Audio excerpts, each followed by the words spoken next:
Friends, आज के video में हम बात करेंगे नीट 2021 से नीट 2022 किस तरह से डिफरेंट था।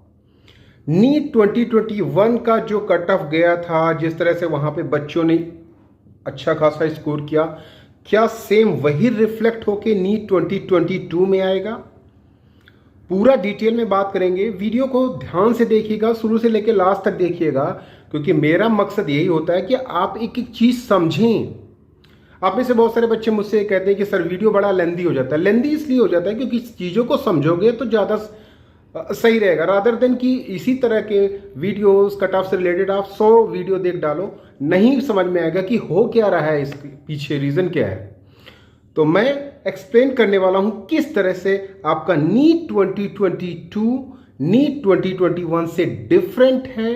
क्या इस बार का cut off just like NEET 2021 होगा या फिर नीट 2020 जैसा होगा? तो तीनों ईयर का एक साथ हम देखते हैं बना के कि क्या हो सकता है। यहाँ पे मैं डिफरेंट टाइप के सिनेरियो भी लूंगा और साथ ही साथ स्टेट कोटा की भी बात करेंगे कि स्टेट कोटा पे क्या प्रभाव पड़ सकता है।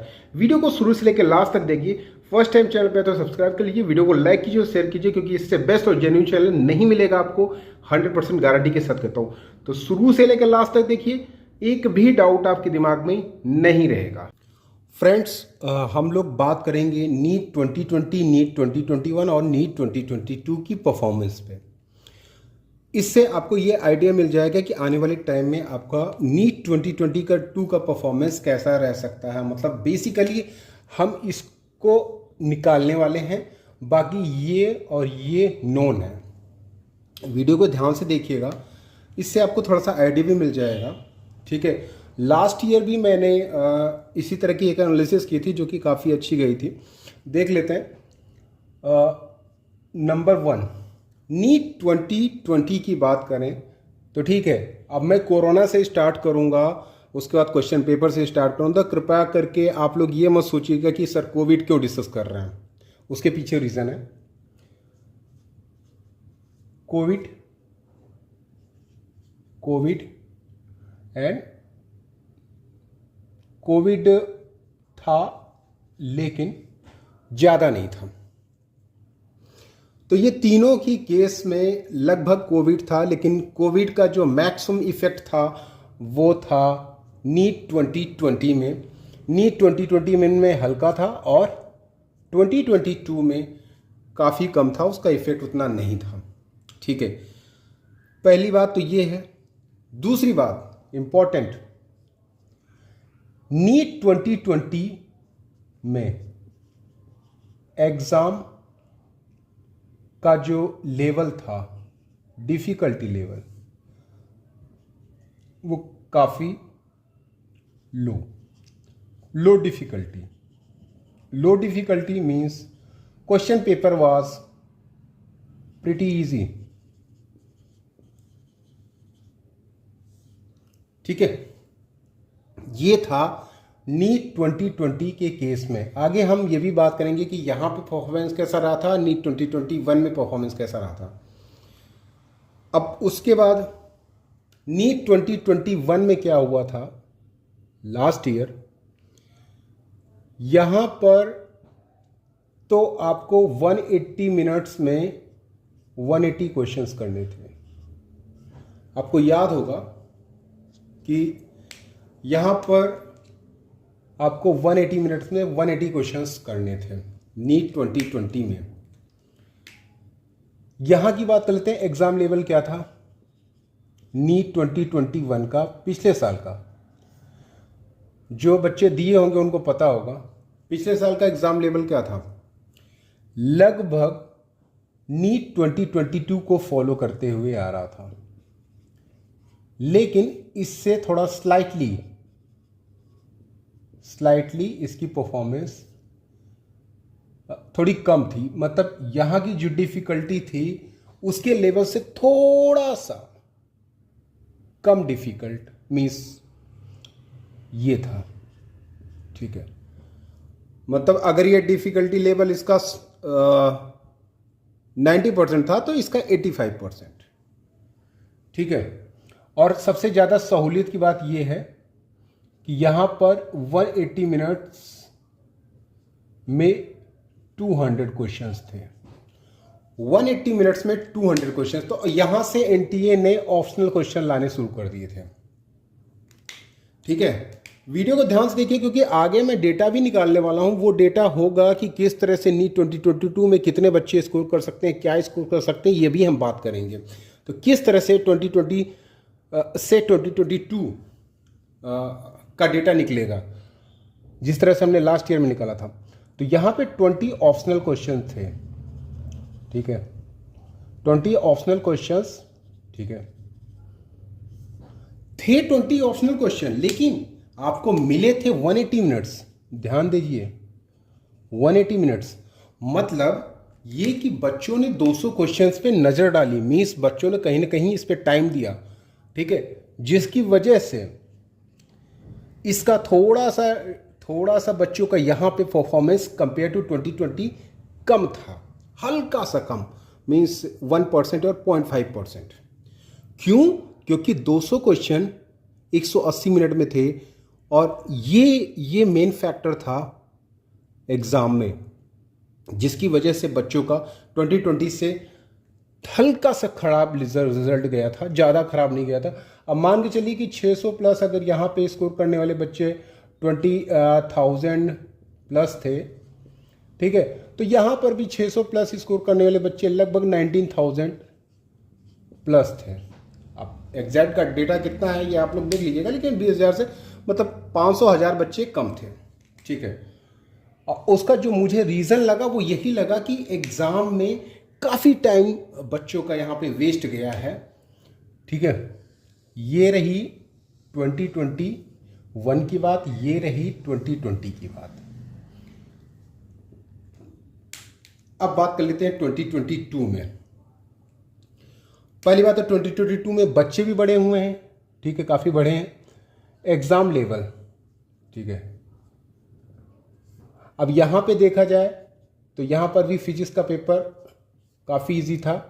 यहाँ पर फिजिक्स का पेपर उतना इजी नहीं था जितना कि 2020 का था 2021 में, लेकिन यहाँ पर जो फिजिक्स का पेपर था वो बहुत ही इजी था, वेरी इजी, और जिसको हम लोग भाषा में कहते हैं हलवा।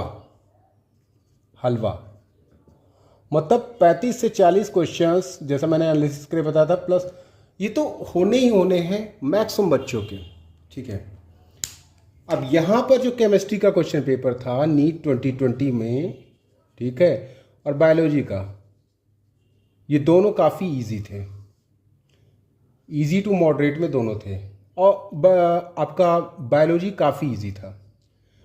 यहाँ पर भी केमिस्ट्री हल्का टफ, मतलब ज़्यादा टफ नहीं, हल्का सा, और बायोलॉजी इजी था, इजी। और क्योंकि यहाँ पे नए स्टेटमेंट वाले क्वेश्चंस आ गए थे और नया पैटर्न यहाँ पे जोड़ा गया था, स्टेटमेंट वाले क्वेश्चंस आ गए थे, काफ़ी टेबल वाले क्वेश्चंस आ गए थे, नया यहाँ पे रीजन एसेसन वाले क्वेश्चंस आ गए थे। तो इसकी वजह से भी यहाँ की परफॉर्मेंस थोड़ी सी, क्योंकि नया पैटर्न आया था तो बच्चों ने सोचा कि पेपर डिफ़िकल्ट होगा और कुछ बच्चों ने अटैम्प्ट भी नहीं किया सही से।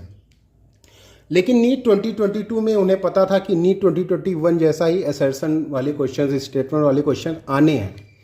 ठीक है, अब नीट 2022 में क्या हुआ है मैं बताता हूँ आपको। यहाँ पे मैंने बताया फिजिक्स का क्वेश्चन पेपर वेरी इजी था। ठीक है, वेरी इजी। ठीक, अब केमिस्ट्री और बायोलॉजी, ये दो मेन फैक्टर हैं। केमिस्ट्री में लेंदी क्वेश्चन पेपर था, कुछ क्वेश्चंस लेंदी थे, और सेम यही चीज़ बायोलॉजी में।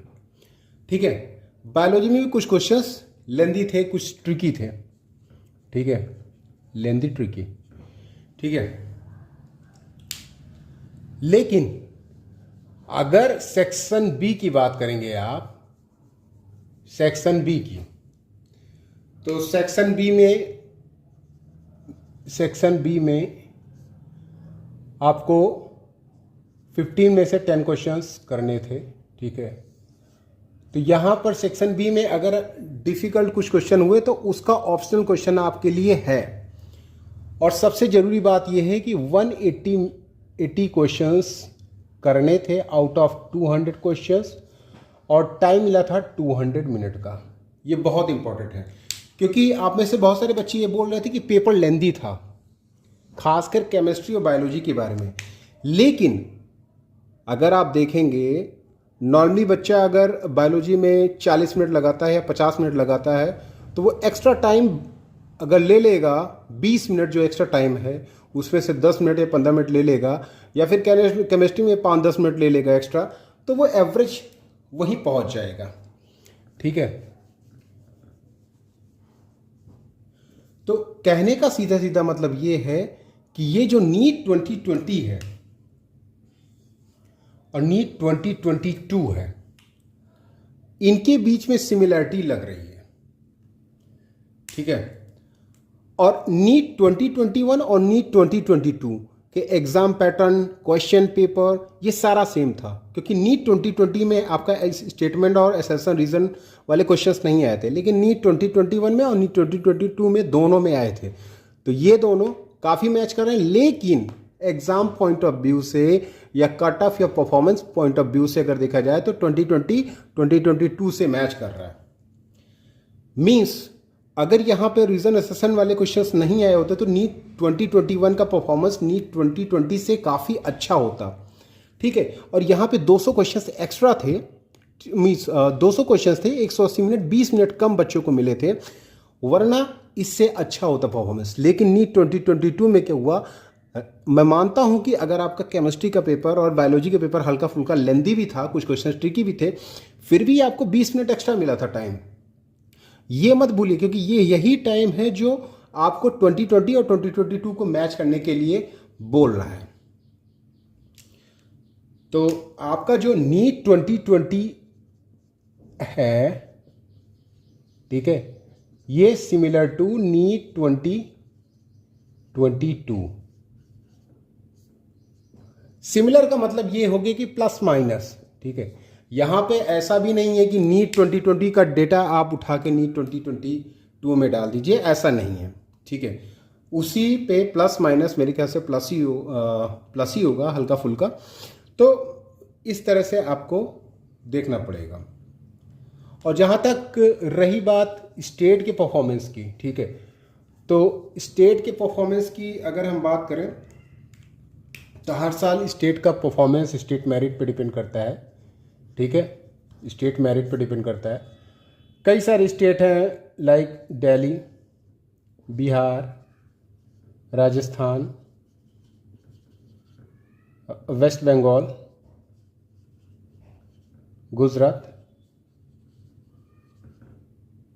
इसके अलावा केरला, तमिलनाडु, उत्तर प्रदेश, हरियाणा। ये सारे ऐसे स्टेट हैं जहाँ की मेरिट हमेशा से हाई जाती है, और ऐसा कोई डाउट भी नहीं है कि इस बार इनकी मेरिट हाई ना जाए। इस बार भी इनकी मेरिट हाई जाएगी, क्योंकि यहाँ के बच्चों का परफॉर्मेंस, यहाँ के राजस्थान का परफॉर्मेंस, दिल्ली का परफॉर्मेंस, बिहार और यूपी का परफॉर्मेंस काफ़ी बेहतरीन होता है। तो यहाँ का तो परफॉर्मेंस आपका इंक्रीज़ होगा ही होगा, 100% होगा। और जो बचे हुए स्टेट है उसमें भी परफॉर्मेंस इंक्रीज़ होने के चांसेस है, लेकिन उतने ज़्यादा नहीं जितना इसकी परफॉर्मेंस इंक्रीज़ हो सकती है। तो ओवरऑल अगर हम देख लें सारी कंडीशन को मिला के, तो नीट 2022 जो है वो नीट 2020 के सिमिलर में है। समय भी आपको मिला है। ठीक है, वो जैसा कि मैंने पहले जब एनालिसिस की थी नीट 2021 में पिछली बार, तो मैंने ये कहा था कि अगर यहाँ पर सभी ने कहा था कि क्वेश्चन पेपर काफ़ी डिफ़िकल्ट है। उन्होंने कहा था कि नीट 2020 से काफ़ी कम चला जाएगा। इवन बहुत सारे लोगों ने कहा था कि 600 स्कोर करने वाले बच्चे 10,000 केवल करेंगे, मीन्स 10,000 के करीब। आपके बहुत एक बड़ी कोचिंग है, काफ़ी बड़ी कोचिंग है, मीन्स आप लोग जानते होंगे। उन्होंने कहा था कि 10,000 बच्चे केवल नीट 2021 में स्कोर करेंगे 600 प्लस। यहाँ पर 2020 से भी अच्छे बच्चे कर सकते थे, लेकिन क्योंकि 20 मिनट यहाँ पे कम टाइम मिला था बच्चों को, इसलिए बिकॉज ऑफ टाइम मैनेजमेंट उन्होंने क्वेश्चन पेपर को अटेम्प्ट नहीं किया, और नए क्वेश्चंस इंट्रोड्यूस हुए थे तो उन्हें लगा टफ है, और बहुत सारे बच्चों को प्रॉब्लम हुई थी रीज असेसन वाले क्वेश्चन में और स्टेटमेंट वाले में, लेकिन ऐसा नीट 2022 के केस में नहीं है। ओवरऑल जान लीजिए कि आपका कुछ इस तरह से हो सकता है, बाकी रिजल्ट का वेट करिए। ये हल्की फुल्की सिंपल एनालिसिस है, आप इससे थोड़ा बहुत आइडिया लगा सकते हैं। That's all.